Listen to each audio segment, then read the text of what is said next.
Hi everyone, and welcome to Pennards Presents CPD. I'm really excited that we have Pippa Apps joining us today.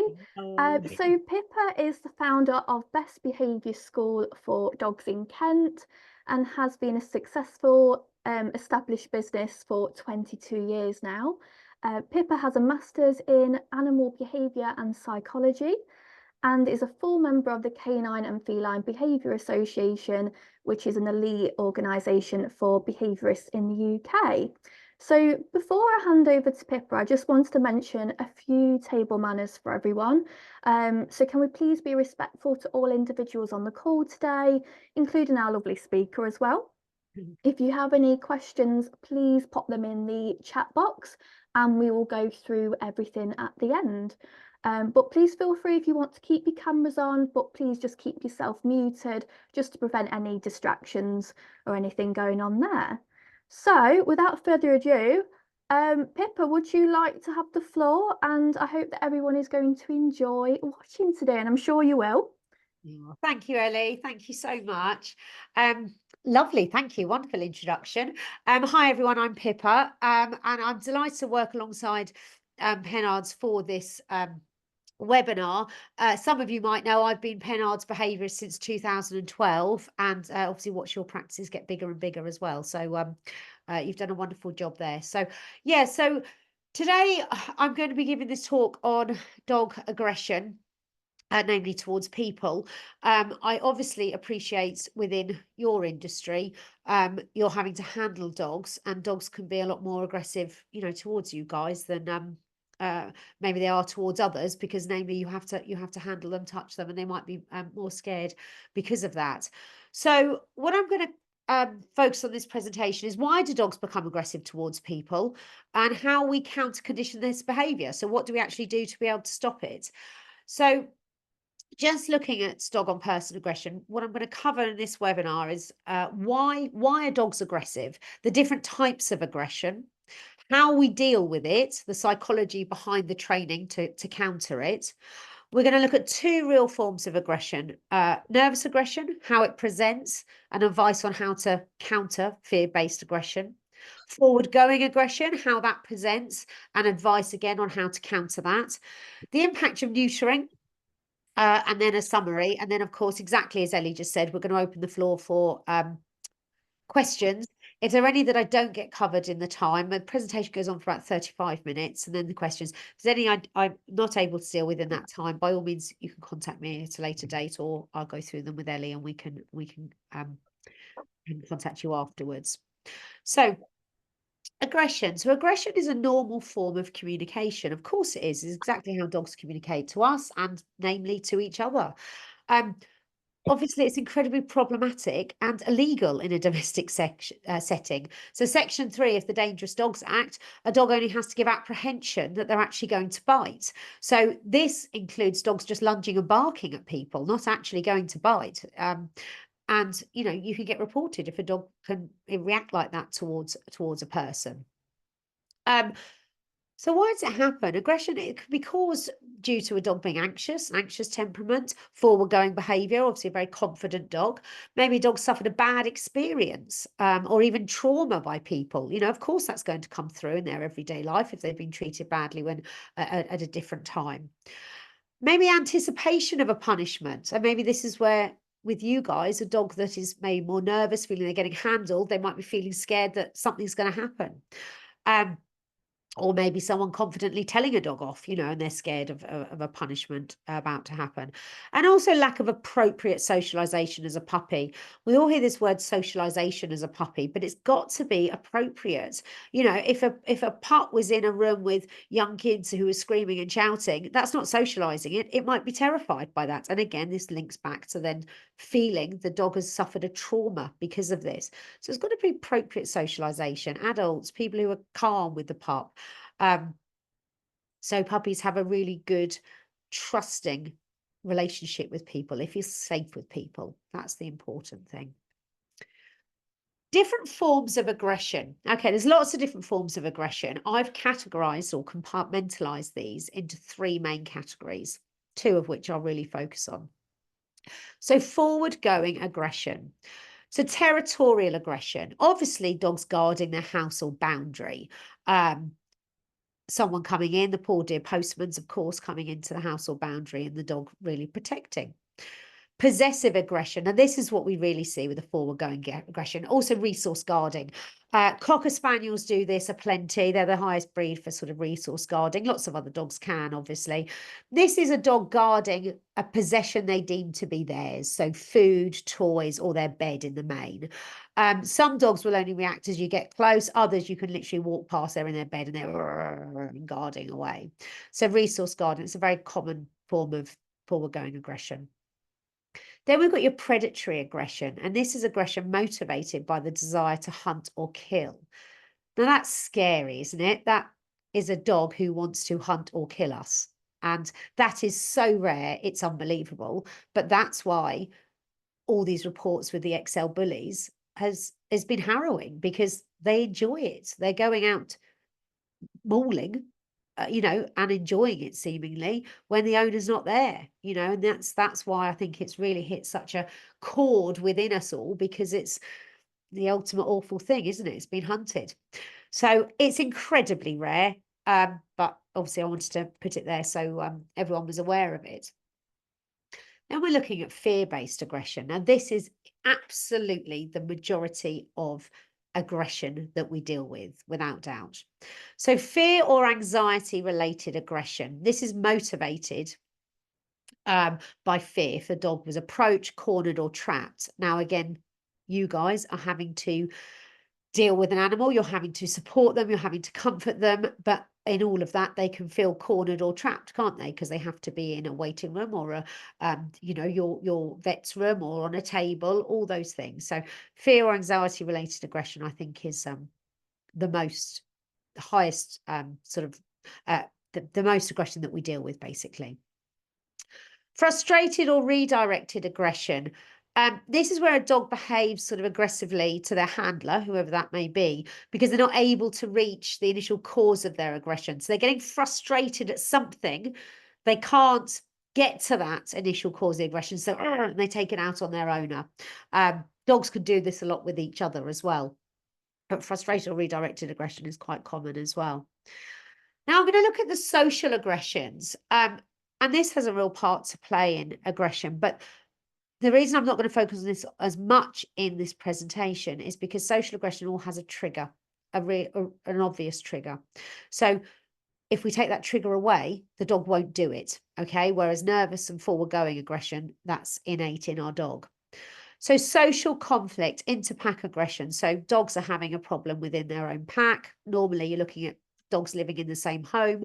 And of course, owners can get involved in trying to stop it and in pulling them apart. They might get bitten or hurt while they're doing that.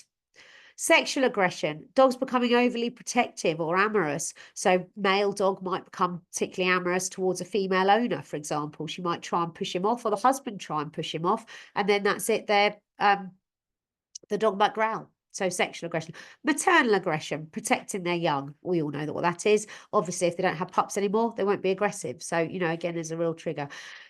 Pain-related or irritable aggression. So obviously, a dog can react more aggressively if they're in pain. You guys know that more than anything. Irritable aggression, if a dog has a more longer-term underlying illness, they might just generally be more irritable.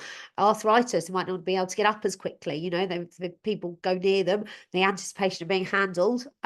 Again, they can growl and react towards that. So they're the three types of aggression: forward-going aggression, fear-based aggression, and social aggression. So I'm going to focus on the forward-going and the fear-based, because as I said, social aggressions all have triggers, and if they're resolved or taken away, your dog shouldn't then be aggressive. How do we deal with it? So this is the important point. How do we deal with it? Whenever I talk to a customer on the phone, immediately, is your dog medically sound? That would be the first question I will always ask. Go and get your dog checked out by a vet.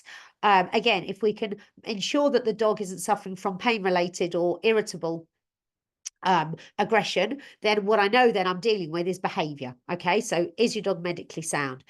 Then innate needs. So food, always look at what goes in. So if a dog is on a good quality food, if the dog is receiving a good fuel, and then they're physically and mentally tired, they have the appropriate exercise for their age, breed, and health, and they're mentally stimulated.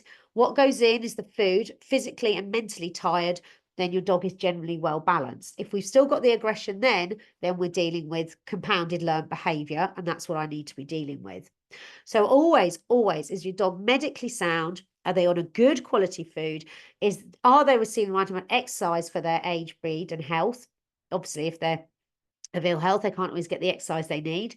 Mental stimulation, I'd always suggest 2 10-minute training sessions each day to ensure that your dog is mentally stimulated. Obviously, if they're working breed, we'll need a lot more than this.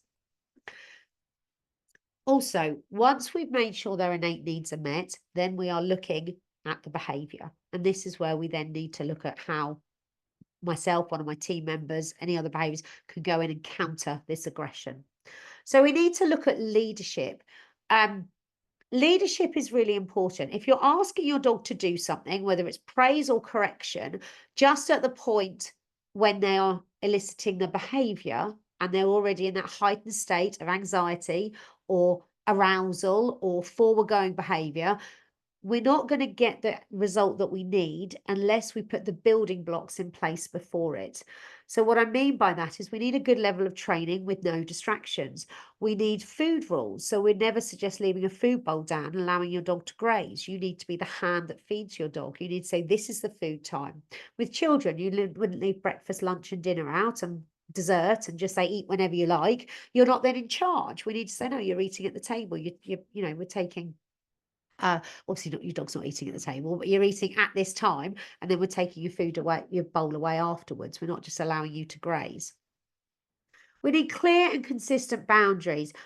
Absolutely, all family members need to be doing the same thing. Whenever we go out and see a customer, it's normally, do you allow this? Do you allow that? And they're answering the opposite to the same question. We need clear and consistent boundaries with our dog. Now, height is a really important factor, especially with forward-going dogs. They will always guard height. Us as primates, king of the castle, aren't we? We take something to the top of the tree. Height. If a forward-going dog is up on your bed or up on your sofa, it will bite you and growl at you if you try to get it off. That is standard.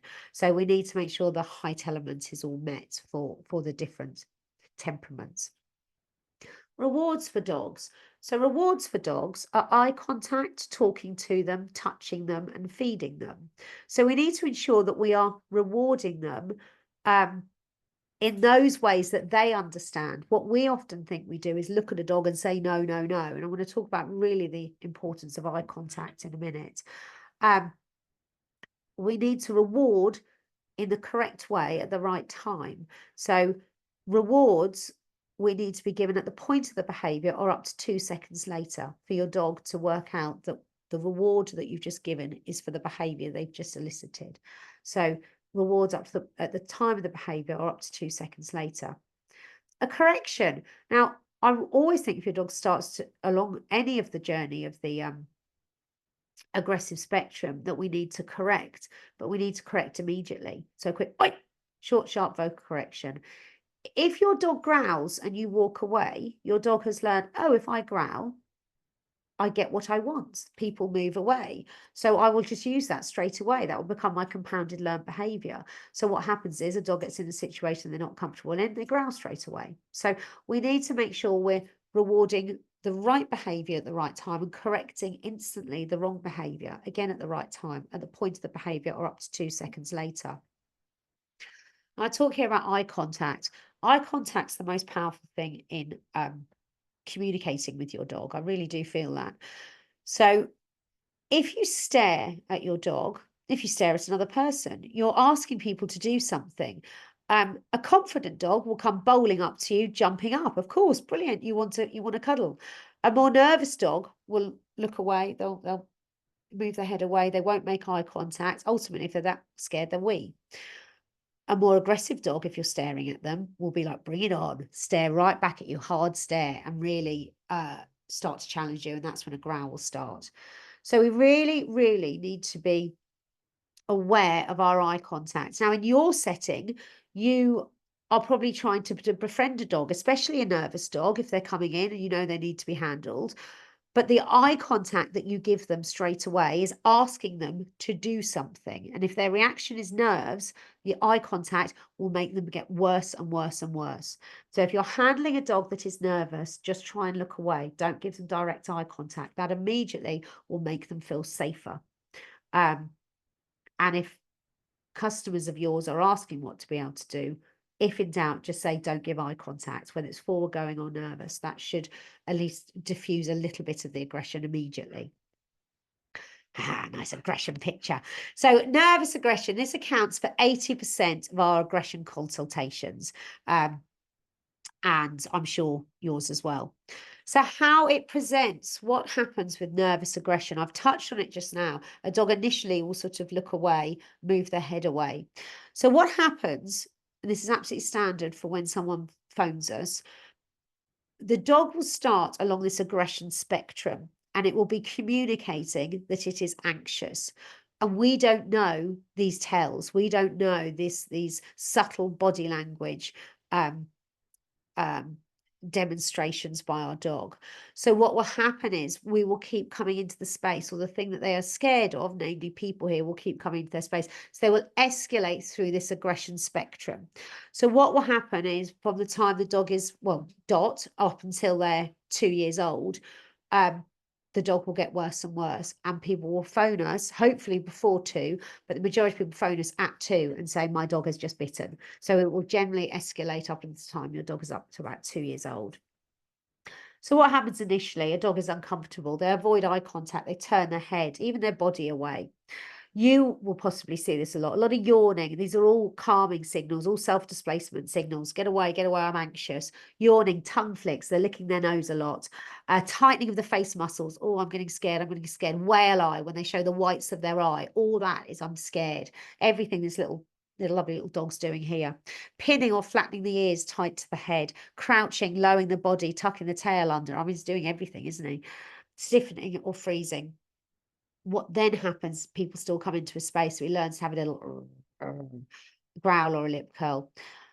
Then over time, people are still coming into the dog space, so he learns to have a little snap. And that might move people away, so he learns to snap straight away. People still coming into their space, oh, don't you snap at me, or I've got to still handle you, you're at the vet. So that turns into a bite. So dogs escalate through this aggression spectrum, namely by the time they're about 2 years old.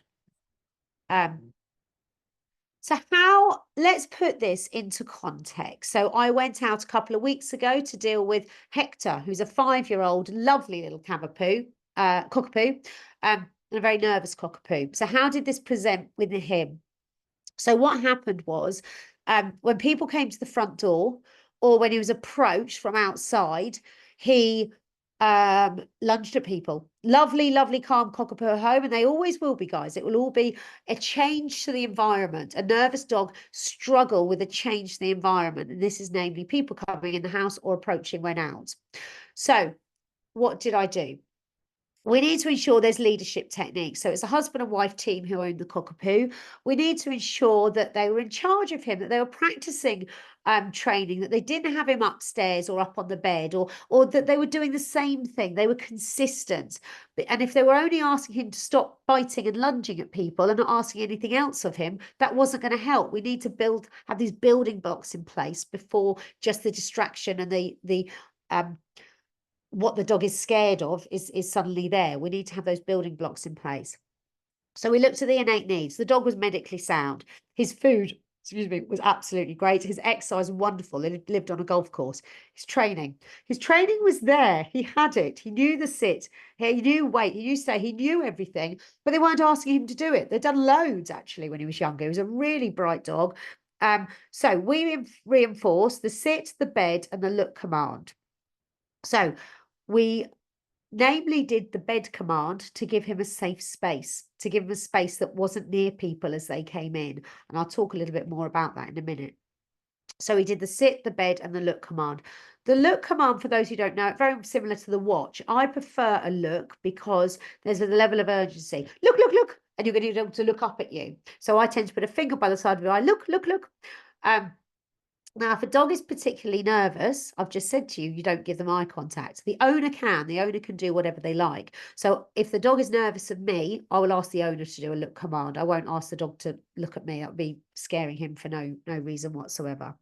So counter conditioning his behavior. So what we did at the front door, at the moment, the door went, the ring doorbell, dog was bark, bark, bark, bark, bark at the door. The owner was trying to hold him back, so he's feeling held back. As the person coming in, he was then trying to jump up and bark and lunge. If you had him in another room, his behavior was even worse. He was barking even worse, of course, because there was a physical barrier. So we put a training plan in place. So we had the ring doorbell go. Hector obviously went to the door, woof, woof, woof. That's great. That's what we've got him for. He's got every right to bark when someone comes in. Lovely. We need to say, thank you, stand down. We are now dealing with this. So we just practiced a sit at the door. Then I had one of these, and I'm just holding up here. It's a toy that I find particularly useful. It's a ball, so it can roll. It's got teeth in, so you can put food in. Okay. Now, I call this a longevity toy. I know I appreciate things with dogs. Nothing's particularly longevity, especially if you've got labs and things like that. But this just gives you a window of a couple of minutes. So we have a toy like this at the front door, a novel toy that we never normally give to them. We put something in here, and you can use little dried treats or whatever. So it's perfectly fine to be on the side. So we get Hector into a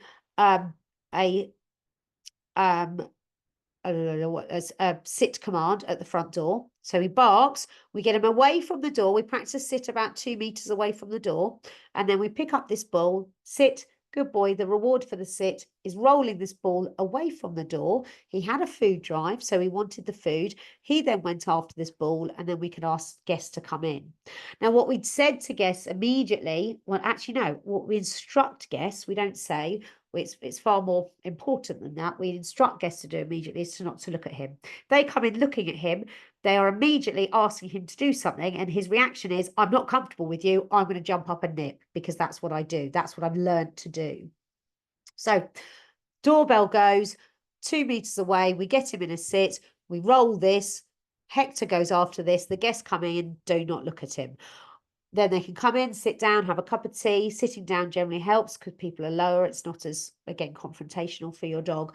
Then after a couple of minutes, the owner took this ball away, put more treats in it, packed it at the front door, so it was ready to go again. So Hector only had this as a novel toy. Now, the mistake they were making before, and going back to this bed command that I said I'd circle back to, is Hector had a raised chair at near the end of the table. I mean, it wasn't, but the table was sort of getting near the end of this raised chair in the corner of the room. So say, for example, the guest got up to go to the toilet, or people laughed, or hands were waved. Hector straight away, woof, woof, woof, woof, and barking again. You know, we all know those dogs settle, and then woof, woof, woof, really on edge, sleeping with one eye open. And especially if the guest got up and then walked towards Hector, he'd be then lunging towards them. Now, again, we can say to the guest, don't be giving him eye contact, but if a dog's lunging at you, you're going to be looking because you're pretty scared, right? You know, whatever size of dog, you don't want that to happen. So we took all that away. We took his chair away. It's easier to keep asking him to get off it. We just took it away. But we gave him another safe space. We trained a bed command. We got another bed to have at the owner's feet. So when someone came in, he'd finish this, or we could pack it with a little bit more stuff and say, come on in your bed, in your bed. He goes in there safely, has a little bit more of this. But after a few minutes, then we pick this up and take it away. So it's a novel door and then initially bed toy. So he was with the owner and he was away from the guest. So that really settled him in a house. That was brilliant. Outdoors, he was a cracking little dog. I mean, he's a cockapoo, fluffy, lovely cockapoo. Everyone wants to cuddle a cockapoo, don't they? So what we needed to ensure is that people didn't stroke him. We need our dogs to get on with family members and friends. We don't need people who don't know him, and we don't need to risk putting him in that situation to go and give him a cuddle. We just don't need that. So outdoors, as people approaching, people that weren't interested in dogs and just walking past, that was fine. They just walked past. But people who looked, you know, you will see those people who are going to look and follow your dog. Oh, you know, they're going to look. At that point, we practice a look command. So as they were passing by, look, look, look. So you've got Hector's eyesight up onto the owner looking at Hector saying, I've got you. There's nothing to worry about. Look up at me. just ignore the rest of the world. I've got you. You're safe. That stopped people staring at him as much because the owner was getting involved. She was a look. You can do a sit and a look, or you can walk along and heel and do a look. And then people stopped interrupting and trying to stroke him. Also, what's universally known is now, I'm holding up a nervous lead. These are great. These are yellow leads. You can get bibs with nervous on, or you get these leads that say nervous. Now, this communicates to people very clearly, so you don't have to communicate to everyone. If you've got a child coming up to the dog, the mum, dad can immediately see the lead says nervous and pull the child away, rather than the child coming up really quickly, you trying to push the, sort out your dog and also put yourself in between child and dog, and it all just getting incredibly stressful. Nervous lead says to everyone, don't touch him, he's nervous. You can then be doing your look if you do think people are still coming into his space, or you're looking heel as you're walking past. She wanted, this lovely owner wanted to sit in a cafe quite a lot, and I understand that. And the problem there is a nervous dog will go under the table, and when the waiter or someone walks past, woof, woof, woof, woof, and bark as they come out. So if there's two of you there at the table, as the waiter's coming along or someone's approaching your table, you have your treats, you practice your look as someone's coming along. And then the other person can give your order.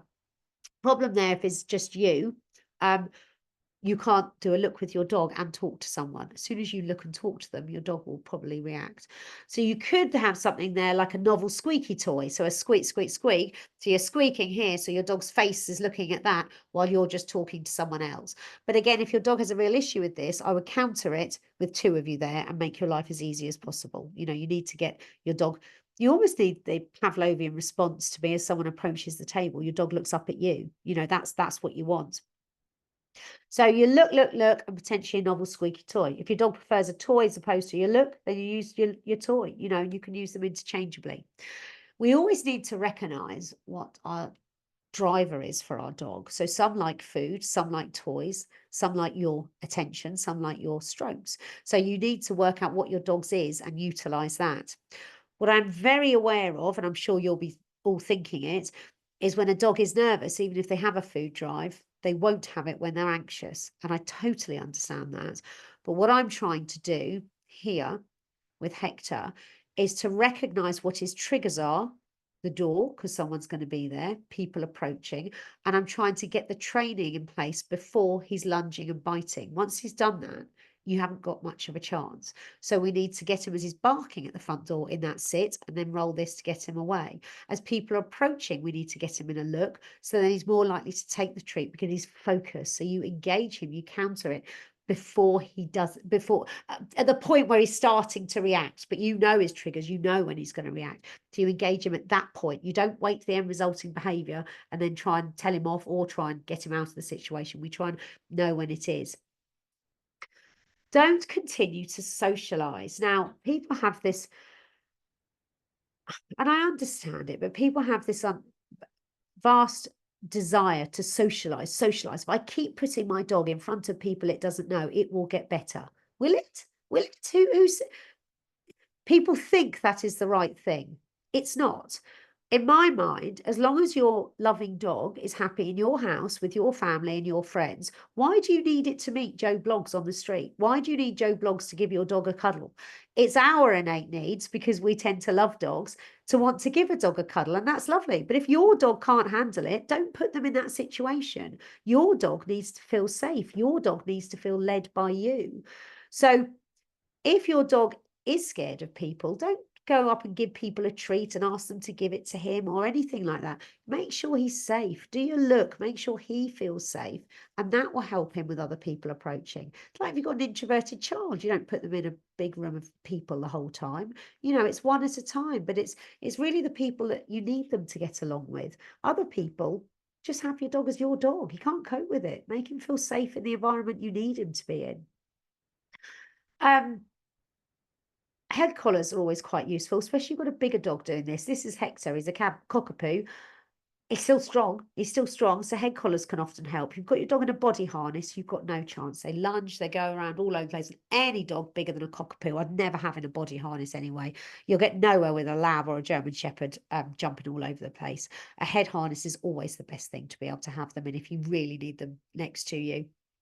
Nervous lead, I've talked about that. Muzzle. Again, people get so scared of the word muzzle. They feel, and I get it, they let their dog down. They feel like that. They haven't. Or, you know, it's a bad look for the dog. They feel disappointed. But actually, a muzzle is a responsible way, if your dog is very reactive towards people, to ensure your dog's safety. You know, sometimes we can't trust the actions of people. You can have your dog in a nervous lead, but they sometimes see it as a challenge. But, oh, but I'm good with dogs. I can still stroke him. No one's to stroke your dog. So a muzzle really does communicate to people, don't attempt it, and it keeps your dog safe. And under Section 3 of the Dangerous Dogs Act, as I said, a dog only has to give apprehension they're going to bite. So if a dog lunges and barks at someone, they can report you, and that's a really serious offence. People think a dog just has to bite. No, not at all. And of course, it depends on the relationship the person who's been lunged at has with dogs. If the dog jumped up and lunged at me, I'd be like, needs to see a behaviourist, you know, wouldn't think much more of it. But if I was terribly anxious of dogs, that might, you know, absolutely make me report the dog. I might be petrified. So again, it depends on the nature of the person who is being apprehended. Again, you don't need your dog in any of these situations. You need to look after them, and a muzzle acts as a responsible owner. So it does say that to people. So that's lovely, Hector. And I will, any questions, we'll pop in the chat box and we'll answer those. Forward going aggression. Now this is forward going because look, that poor person doesn't know what's going on. His arm is facing the other way. He's clearly doing nothing. So this accounts for about 20% of our aggression consultations. So how this presents. Forward going aggression escalates through the aggression spectrum much quicker. So I'm not talking about your dog being 2 before they're going on for the full on bite, and it can be as young as 6 months. Forward going aggression, like with this chap here, it's all teeth bared. With a nervous dog, it's normally more of a lip curl and the upper set, or it could be the lower set, but it's, you know, it's half the set. All teeth bared is I'm going to get you. This is, I mean it. So if you've got top and bottom, you're full on aggression, forward going aggression, hard stare, he's staring out. There's none of this looking away. It's I'm going to get you. Yeah.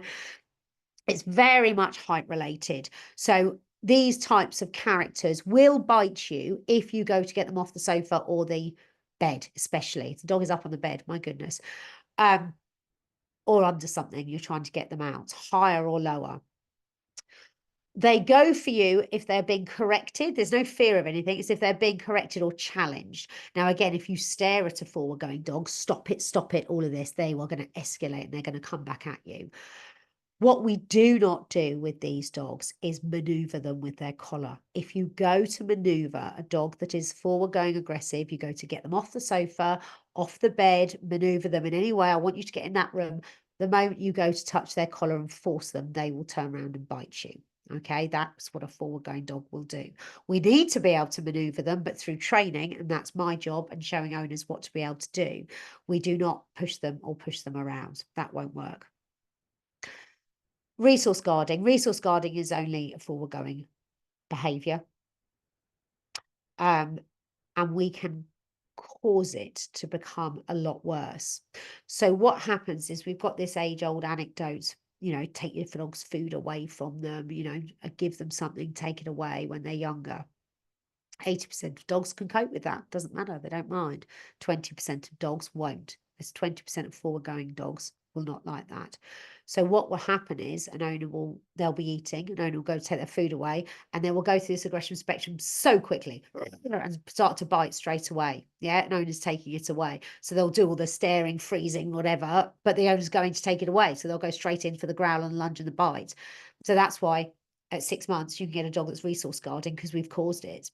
What I would always suggest, yes, we need food manners without doubt, and I've said that earlier, but what I would do is stand near a dog who's forward going, you know, a metre or so away, turned away, no eye contact, and they can be doing that. Their body hardens, but they're not getting to the escalation of their just body freezes, hardens, they're eating their food, but they're, you know, you can see they're guarding it, their back legs are out a little bit wider, they've got that stance. And you give them a third of their food, and you just stand there. You're not looking, you're not interrupting them, you're not threatening them. And then they finish, we give them another third. So all they've learned to do is to posture, is to say, this is mine. That's fine. That is yours. That is yours. And for not growling, for not escalating, for not compounding that behaviour, we will give you more. So all you do is you get a dog that's that's forward going and stance rather than forward going and biting. So again, but this is all part of that whole sort of, we must socialize, we must take our dog's food bowl away. A lot of these training sort of thoughts are things that we considered doing, 20, 30 years ago. Interestingly, well, I find it interesting, aggression towards owners is only ever forward going. A nervous dog doesn't bite their owner unless my little sort of thought there, unless they're sort of newly rehomed and very scared. But generally, aggression towards owners is only ever foregoing. I don't want you to do that. I don't want you to take that away, and I'm going to react through aggression. So forward-going aggression, how we counter it. So lovely Monty, who was lovely, forward-going spaniel, but he would bite the owner. So not always that lovely. He bit the owner when they tried to get him off the bed. So they understandably didn't have him in the bedroom anymore. Great, good idea. But he was still jumping on sofas. And then when they were trying to get him off, and it all turned into a merry game. And also he was resource guarding a lot, his food a lot. So what do we do? So they immediately got him out of the bedroom, which is absolutely the right thing. Forward-going dogs do not need to be in the same room. You need to be in charge. We are the humans in the relationship. We get higher first. So out of the bedroom, which was great. We looked at his innate needs. His food was great. His exercise, because they were scared of him, wasn't. They hadn't taken him out as much. And his training wasn't, because they was just scared of him. They were slightly older. I mean, they were just scared. Sad. So training, we practiced the wait, the leave, and the bed command. The wait. We did the wait command before doors. Now, interesting, they had a slightly different house where they had stairs on either side of the lounge, one for the bedroom and one for the kitchen. So obviously he just didn't go in the bedroom anymore. But the kitchen, a forward-going dog will run upstairs ahead of you and stand over you. A forward-going dog will jump up at you a lot, trying to get eye level, trying to say, I'm in charge. Forward-going dog will not just go on the back of your neck, they'll be back on the top of the sofa saying, I'm here, I'm higher than you. It's all about height. So we got him doing a wait, and he loved it. Loads of weights. So we got him doing a wait before this staircase to the kitchen. So if he ran up ahead, no, we just walked back into the lounge, called him back down. We didn't maneuver him using his collar. We asked him to sit and wait. We went up the stairs first, then called him up. Lovely. We trained him a bed command. So we had a crate in the bedroom. In the kitchen now, not in the bedroom. A crate in the kitchen, and we trained a bed command, good boy. And then we trained an out command, and then bed, good boy, and out. But we made it all a game. We did it all in the day as part of these 2 10-minute training sessions each day. We trained a leave command as well to help with his resource guarding. So we started off with putting something on the floor sort of 2 meters away, leave, and then we gave him a higher value treat for doing that. And then we got the item closer and closer to the point where it got to, I said, leave, and he looked up at me. Lovely. It's exactly what we wanted. So we didn't have him up on the sofa anymore. So we trained a bed command. Now, what did we do when he got on the sofa? Because we can't pull him down. We had a squeaky toy at the other end of the room. So if he got on the sofa, the owners got up, or if one was already on the other side of the room, squeak, squeak, squeak, squeak, he darted off. Lovely. And we maybe put a cushion on the sofa. And then the owner asked the dog to wait. They walked over to his bed, which was at the base of the sofa now. And then we called him over to there. So we had one bed that was a crate in the kitchen and one day bed in the lounge. So had the owners squeaked the toy and then walked back to the sofa, he would have flown back across the room and car crashed the pillows out of the way and jumped back on the sofa. So we put it all on command. We squeaked a toy. He came zooming off the sofa over to the owner. We asked him to sit and wait. The owner slowly walked back, sat down on the sofa, put some cushions there and called him, come and bed, and put him in his bed. And again, you could distract him by giving him another longevity toy. If he didn't guard that, obviously. It depends what he was resource guarding. So we corrected him with a quick, oi, but look away. So if he ever did growl, a correction, but look away. Short, sharp vocal correction, say, I'm correcting that behaviour now. That is inappropriate, but I'm not going to further it. I'm going to look away. So I'm correcting, but I'm looking away. So you're standing your ground. And redirection, that was the squeaky toy, and then into training. So we're not manoeuvring them using their collar. We're training them. And we left him while he was eating. So we did this. We gave him a third, and then we were just in the kitchen pottering around. And when he ate, when he sort of looked around and we were non-threatening, then we gave him a bit more. So we made eating nice. We made rewards for non-growling, rewards for non-biting. So by taking away the triggers of the height, I'm not saying it was resolved instantly, but it really worked beautifully for him. And I think the owners felt equipped with what to deal with. And that's what my job is, equipping the owners of knowing what to do. So castration, and I'm not going to touch medically because this is your guys' remit totally, but in regards to behavioural capacity, castration impacts males more than the spaying of females, without doubt, so reducing the testosterone. We have much more success in dealing with aggression for forward-going dogs. Of course, it's testosterone. It's actually sometimes not appropriate for fear aggression. Dog that is very fearful, last thing we want to do is take away any minor confidence they might have. I deal with about 25 veterinary practices and work alongside them closely, and I will never recommend neutering for a dog that I haven't seen. I will never recommend castration on a fear aggressive dog without seeing them, without question. It would be ridiculous to do so. Obviously, the implant can be a very good sort of try before you buy scenario. I think if you've got a forward going dog, castration can often be the best answer. Where we sometimes, and I won't say the word conflict because I never want to conflict with veterinary advice, but sometimes, you know, medically it'd be better to keep the dog entire for a while longer when they're younger, whereas sometimes the behavior is so bad, I'm sometimes speaking to vets just saying, I know you'd rather the dog be 18 months, but we're 13, 14 months, and actually the dog is biting the owner. You know, is this a time that we can make an allowance because the behavior is so bad, you know? So sometimes we can get to that, and that's why I absolutely love working alongside vets and nurses, because it's all about us working together for the innate needs, the whole of the best interests of the dog. So that's balance with medical need. It can also make a dog less of a target for other males. You know, when a dog is entire, other males can attack a dog, and of course, then you don't want your dog to become scared of other dogs, but also that's when owners get involved. It's that intra-pack sort of conflict, owners getting involved and they can get injured because their dog's been growled at or attacked. Yeah, some dogs just don't look like other dogs being entire on their patch, on their territory.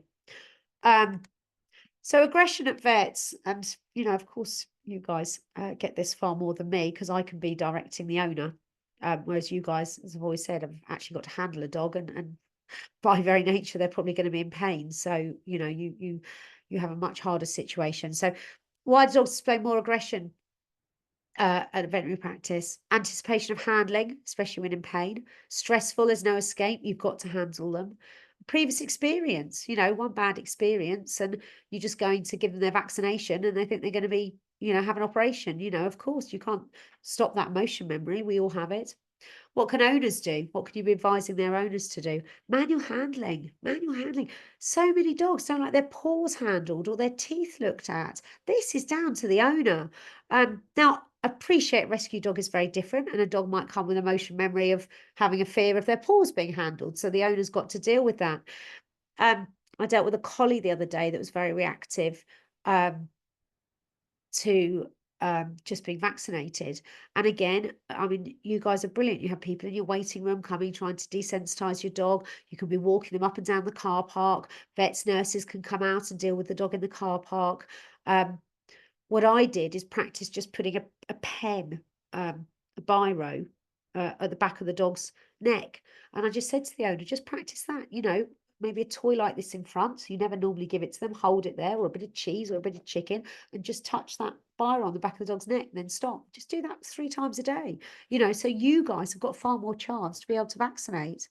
So there's manual handling that really is the owner's responsibility. I appreciate it's hard, especially if they're being a rescue, but if they're your own dog, then you should be able to do this.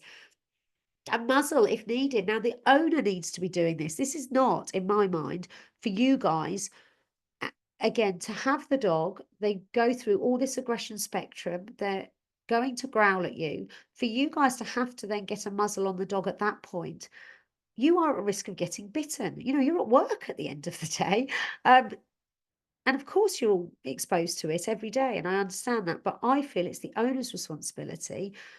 It's not, they haven't done badly by their dog to have them in a muzzle. A dogs can be worse at the vets, understandably. But let's just make sure everyone's safe, dog included. So muzzle training, there's a wonderful Blue Cross video on YouTube that trains muzzle training. And why can't an owner just put the dog in a muzzle before they get to you? Otherwise, by the time they get to you, you're trying to handle them, they start to bite. That's so much harder for you to get a muzzle on.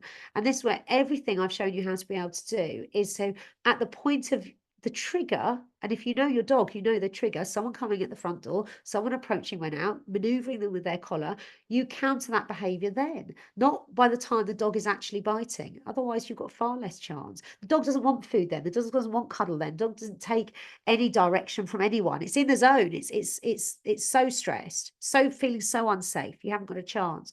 So muzzling the dog either before the car journey, in the car when you get to the vet. Yeah, I'd even do it before the waiting room, because otherwise the dog's only associated the muzzle with the waiting room. And again, that's you guys, that's the vets. So I'm a fan of using the muzzle. I'm sure you guys would be as well. So summary, importance of appropriate early socialization with people in an appropriate way, so the dog doesn't experience a perceived trauma. Strong leadership program. What are you doing as a family, on sofas, off sofas, where they sleep, who's walking it, what you all do, a training program with all of you. Really important. You sit down as a family and decide how you're going to bring up this dog. Ensuring that their innate needs are met. Food, what goes in versus physical and mental exercise. So what goes in versus the exercise and the mental stimulation, the training you're going to be giving your dog. Ideal situation is to fix it. The ideal situation is to stop your dog being aggressive. Can you ever really fix it? Would Hector ever go back to barking and lunging at the front door if you didn't do this sit and this toy? It's hard to know. It all depends how long the dog's been doing it for. If your dog's only 1 or 2, then possibly you can.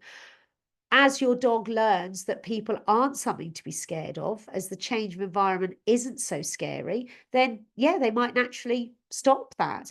A dog might stop growling at people in their approach if the owner's taken charge quite a lot. So yeah, it can be fixed. But in the majority of cases, you understand the temperament of your dog and you're trying to redirect and counter. And it is tiring, but I think the more you do it early on, when you start to know what program to put in place, the quicker and easier it is. Your dog relearns their behavior. Your dog relearns not to do that. Your dog relearns that at the front door, they do a sit and they get a toy. That's, again, their Pavlovian response. They learn as someone approaches them outside, they look up at you for your direction. The more an owner does that, the better the success rate of this program will be. And don't be afraid to use the muzzle. I think it protects everyone, owners, vets, dogs. Ultimately, we want these beloved animals to live with us safely, so if they are really that aggressive, let's muzzle. So that's me. Thank you so much for listening. So my company's Best Behaviour School for Dogs. We cover Kent. As I said, I work with about 25 veterinary practices, of which Pennards is clearly my favourite. You guys are all wonderful. We offer one-to-ones, but I've got a new online provision for videos on the website. So if anyone's further afield, or I've got online videos that maybe customers could buy. And that's my website, bestbehaviourschoolfordogs.co.uk. I'll be more than happy to talk to anyone or give anyone advice. Like I said, I love working with nurses. Sometimes it just helps. You get a lot of questions barraged at you, and you need to know, obviously, you're giving the right advice. So thank you so much. I'm going to hand over to Ellie. I'm sure you've heard enough of my warblings on, but thank you for listening. Oh, no, thank you, Pippa. That was amazing. So we actually have got a question. Yeah. And Imogen says, is there anything that we can add to our confidence clinics at work to help with anxious dogs? Well, lovely question. Thank you, Imogen. So, yeah, I mean, I think often when you're working with anxious dogs, it's all about the eye contact. What relaxes dogs is being able to sniff and smell. So I would very much so have a whole load of different toys out on the floor that they can explore and sniff and smell. Obviously, a dog's sense of smell is 100,000 times better than ours. So that allows them to relax. Licky mats are a really good idea. The motion of licking releases endorphins, so that can help. So having licky mats with something on the floor, they start to learn at the vets, at the confidence clinic, maybe they have a licky mat. Obviously, you don't want them all fighting, but if they're nervous, they probably won't be. But, a licky mat in the different corners. The point sitting down on the floor with them but turning away. Don't What we tend to do, and this is our desire for dogs to like us, is we tend to go, oh, hello, and try and befriend them, because also in your setting, you're trying to let the owner know that you like their dog. So you've got quite a lot of psychology going on here. By far the better thing is to sit sideways onto the dog, not look at them, and talk to the owner and say, I'm purposely not talking, not looking at your dog, because I don't want to ask something of them straight away. I want to let them know that I'm safe. Yeah, so being smaller yourself, sitting on the floor, not looking at them, having areas where they can sniff and smell would be good, or licky mats that they can lick and actually release endorphins. But yeah, by always, it'll be interesting for me to hear exactly what you're doing at your confidence clinics, and I can help further if that's something of interest. Lovely, great response. Thank you for that. And we've also got one where Ruth has asked, well, she said it's a really useful talk, so that's a good one. I am reassured that you support castration for forward-going dogs, even when they aren't fully grown. Yeah, and this is where I do say, I mean, under the 1966 Veterinary Act, an owner has to be guided by a vet versus a behaviourist. So I am about anything medical. So I am in support for some dogs if they're already showing aggression, if it is forward going, but I would only do it speaking with the vets as well, because people can be so easy to say, oh, chop them off at 6 months. Whereas actually some of it is just the behavior might be inappropriate because the owner hasn't corrected it, so there's so many different factors. So I am in support if a dog is actually biting an owner, for sure, before they're 1 or 18 months, but I would only do that with the agreement of the vets, and we're looking at the dog as a whole being and after I've seen the dog. Oh, amazing stuff. I don't think we've got any more questions, but I just want to say, obviously, thank you so much, Pippa. Like, I love that a lot. And this is my second time watching this now. But I really love it. I feel like we don't have enough behaviour CPD out there that's accessible for everyone. And it's such an important topic as well for us veterinary professionals to know about and be educated on, so that we can teach our clients, what they can do when they come to a consultation about behaviour. Often we don't quite know what to say to them other than, oh, just go see a behaviourist. Yeah. And sometimes we just want to give that little bit more information, which also empowers us as vets and vets nurses, but also empowers the client that they can actually do something about it too. But no, I absolutely love that. I also want to say thank you for everyone that's come along for today. It would be massively appreciated if you can go and head over to our Vets Going Beyond the Ordinary page, and this is where you can find out about more events and showcase and see how we can showcase our amazing team that we have at Pennards as well. Everyone who has joined today will get a CPD certificate sent to them via email. Anyone that is watching the recording, if you could send me an email, so I'll spell it out just because no one ever gets my name right. So it's ELLE.Payne, Payne, @pennardvets.com. So if you're watching the recording and you want a CPD certificate, just send me an email on that one, and I'll get it sent over to you. But I want to give another big round of applause for Pippa and her very insightful webinar. Our next webinar is on the 27th of June at 1 p.m, which is empowering vet healthcare teams in wellness nutrition conversations. So if you want to head over to the Vets Going Beyond the Ordinary page, there is a sign up link on there. But thank you ever so much again, Pippa. It's been an absolute pleasure having you today. Oh, you too. And if anyone wants to contact me with questions or to work together, I'll be delighted to. Thank you. Lovely. All right, everyone. Well, thank you and have a lovely rest of your day, everyone. Okay. Thank you. Bye-bye. Bye.